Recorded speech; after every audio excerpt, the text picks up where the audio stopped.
All right, we are here with head coach Ruth Sinn following tonight's game against Iowa State. We will open with an opening statement from coach and then open it to the floor.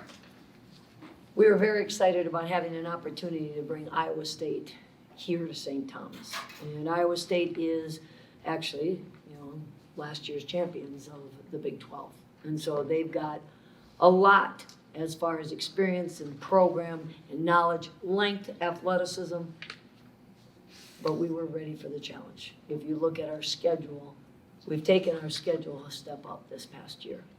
We're not playing the same opponents and even the strength of schedule that we took last year to this year. But it's because we think we're ready.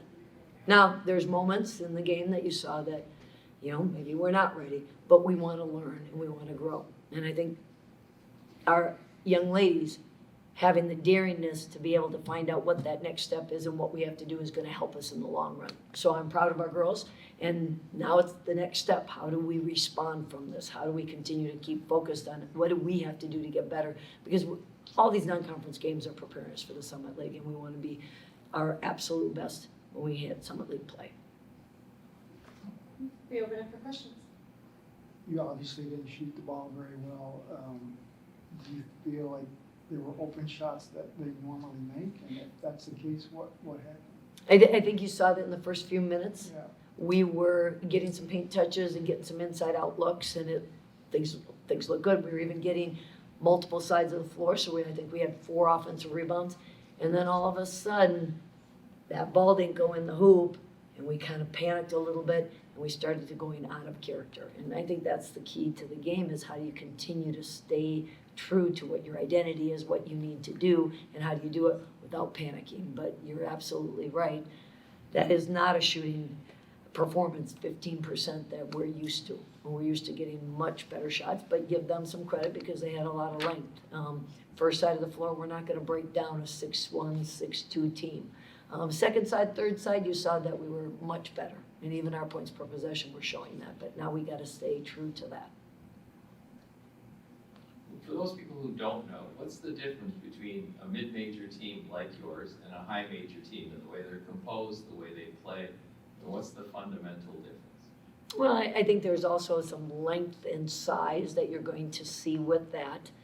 We know even in our situation we're not going to be the longest, the tallest team. But in a situation like this, when you're playing against that size and that athleticism, you have to be on point. You have to be on point with your execution, your discipline, your ability to stay on the course of what you always do to build that trust and that collectiveness. And so if we have a chance, we really have to be disciplined with that. And if you look at the mid-major teams that have really thrived in playing, the power conferences, it has been that. Now, there's no better illustration of that than the COVID senior years. You were seeing a lot of mid-majors hit Baylor's and hit some of these big power conferences because they were experienced, they were disciplined, they played well, they played collectively, they didn't play individually, and they stayed true to it. And so we're still trying to figure that out. There's moments where I think we really understand our identity and we play collectively, and then there's moments that we don't, and we're going to need to continue to work on that. Coach, in a matchup where you're outsized, where do you try to find an advantage? Well, if you saw initially, we were trying to, bring the big out and tried to use that. But in that situation, we all got to be on the same page. We got to be able to be decisive in that action.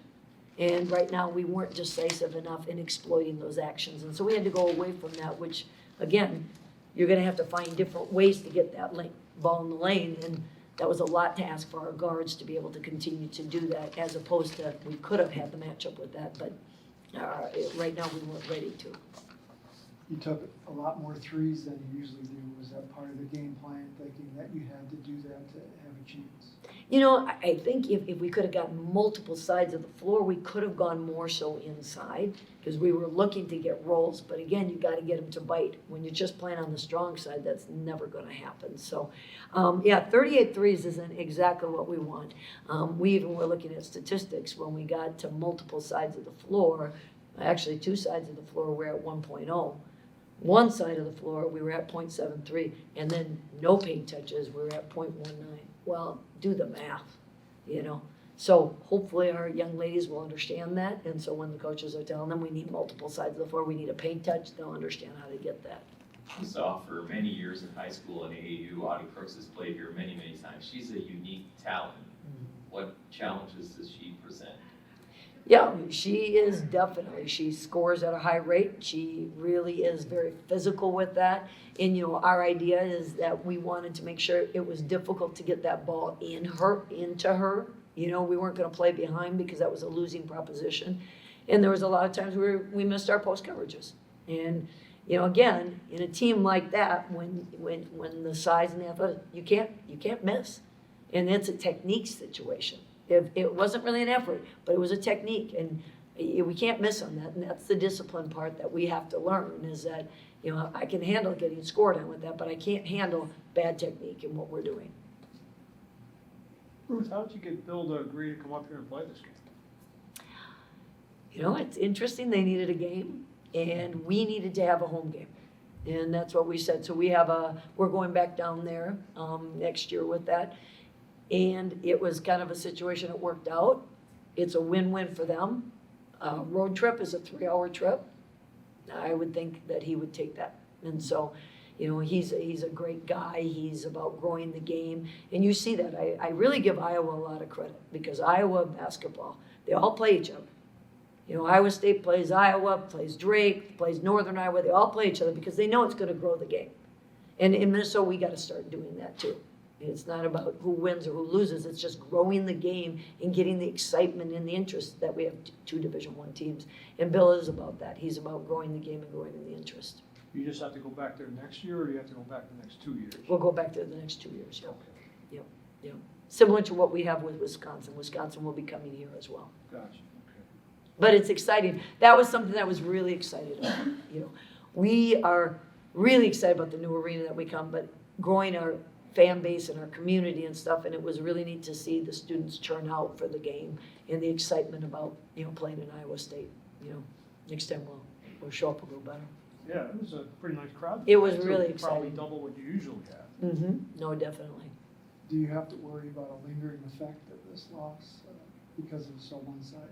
Well, this is what we keep talking about, and I think the one thing I give our girls so much credit for is their whole heart is in it.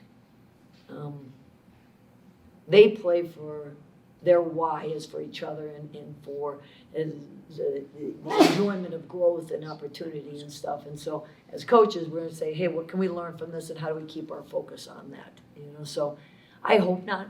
I don't think so, because I really believe that we have a very special group as far as their connection to each other and their connection to what they want to accomplish. I mean, a lot of them wouldn't be here if they didn't think that they could really make a difference and be a foundational member to what we're trying to do here. Coach, in the final seconds of the game, you went down to the end of the bench to talk to the players down there. What did you tell them? Just about, hey, this is a great start. We're playing a great opponent. We got the place here. This is what we want to continue to do. We want to continue to, you know, improve and grow and get a better product out there, and we will be there. But hey, we want to dare greatly, and that's, hey, there's no shame in trying to reach and trying to grow with that. We are joined now by fifth-year senior Jordyn Glynn and junior Jade Hill. We open the floor to questions. Jade, you've learned a lot of lessons since you've been here. How tough was this one? It was tough. Iowa State, a fantastic team. You know, they won the Big 12 conference last year. And I think we played aggressive. We just didn't hit our shots, and they executed very well, and I think that was the difference. So, yeah. Was it harder to shoot against them, Jordyn? I wouldn't say it was harder. I think maybe size was a bit intimidating, but you know, we're gonna face teams all year that are bigger than us, so we gotta be prepared for that.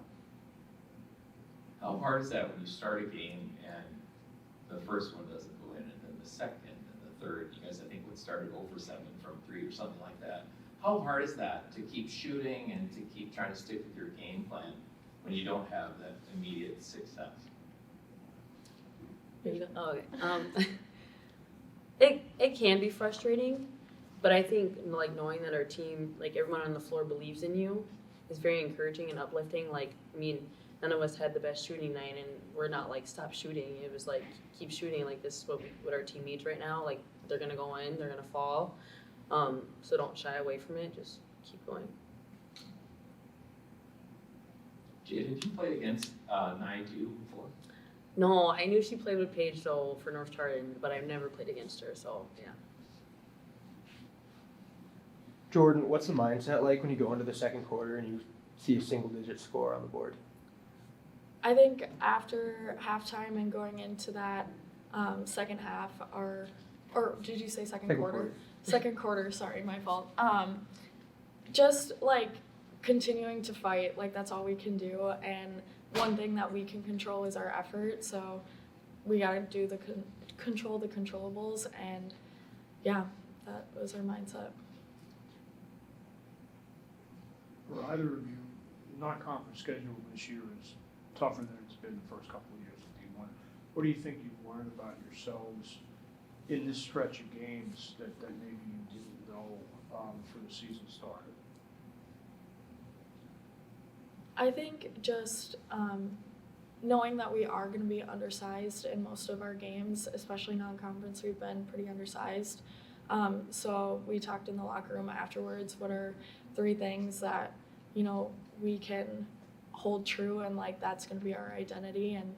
And 1 is playing together, 2 is being the scrappiest team and not giving up and being very detail oriented.